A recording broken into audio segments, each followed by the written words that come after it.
జూబ్లీహిల్స్ లో ముస్లింల ఓటెవరికి? మజ్లిస్ చెప్పినట్టు కాంగ్రెస్ కు జై కొడతారా?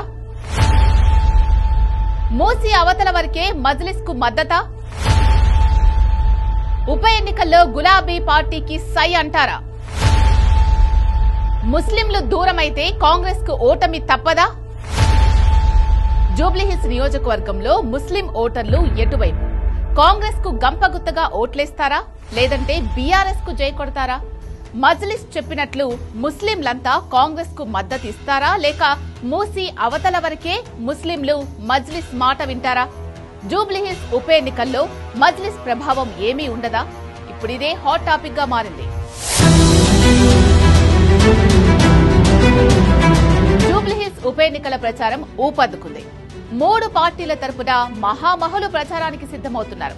తమ పార్టీ అభ్యర్థులను గెలిపించేందుకు వ్యూహ ప్రతివ్యూహాల్లో మునిగిపోయారు.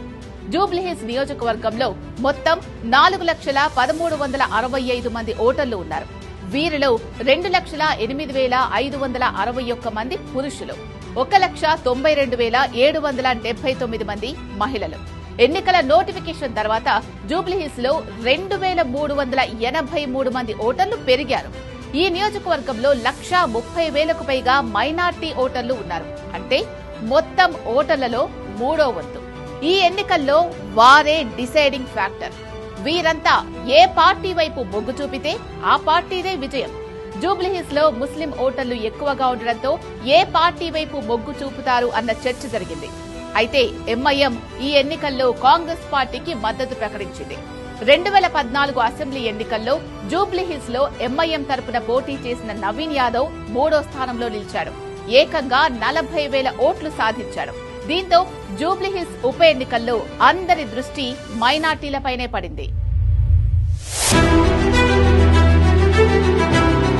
హైదరాబాద్ లో ముస్లిం అంతా మజ్లిస్ పార్టీకే ఫుల్ సపోర్ట్ చేస్తారు.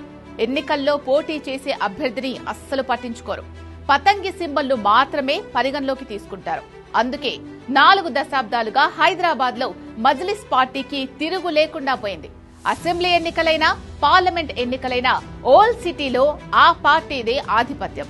మరో పార్టీ ఇక్కడ జెండా ఎగురవేయడం అంటే జరగని పని. ఉమ్మడి రాష్ట్రంలో అయినా ప్రత్యేక తెలంగాణలో అయినా ఓల్డ్ సిటీలో మజ్లిస్ పట్టు కోల్పోలేదు. ఇదంతా మూసీ నదికి అవతల వైపు వరకు మాత్రమే.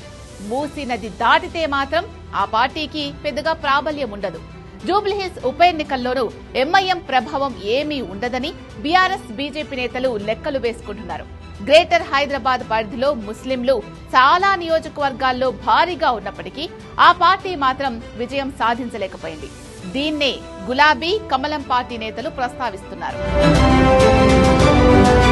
జూబ్లీహిల్స్ లో ఎంఐఎం కాంగ్రెస్ కు మద్దతు ఇవ్వడంతో హస్తం పార్టీ విజయం నల్లేరు మీద నడకే అని భావించారు. అయితే ఓల్డ్ సిటీ వేరు, నయా సిటీ వేరని మైనార్టీలు చెప్తున్నారు. పాత బస్తీ వరకు మజ్లిస్ కు జై కొడతామని, ఇక్కడ అవన్నీ ఉండవని ముస్లిం ఓటర్లు చెప్తున్నారు. మూసీకి అటువైపు మజ్లిస్, ఇటువైపు తమకు అండగా నిలిచే పార్టీలకు ఓటేస్తామని బల్లగుద్ది మరీ చెప్తున్నారు. దీంతో ముస్లింలే కాంగ్రెస్ కు ఓటెయ్యకపోతే ఇక ఎవరు ఆ పార్టీని ఆదరిస్తారు అన్న చర్చ జరుగుతోంది. జూబ్లీహిల్స్ లో గ్రౌండ్ లెవెల్లో కాంగ్రెస్ కు పరిస్థితులు అంతగా అనుకూలంగా లేవని సర్వేలు వెల్లడిస్తున్నాయి. అదే జరిగితే ఉప ఎన్నికల్లో అధికార పార్టీ బొక్కబోర్లా పడ్డం ఖాయమని రాజకీయ విశ్లేషకులు అంచనా వేస్తున్నారు. ముస్లింల ఓట్లు జూబ్లీహిల్స్ లో చీలిపోతే బీఆర్ఎస్ అభ్యర్థి మాగంటి సునీత గెలుపు నల్లేరు మీద నడకే అన్నది అర్థమవుతోంది.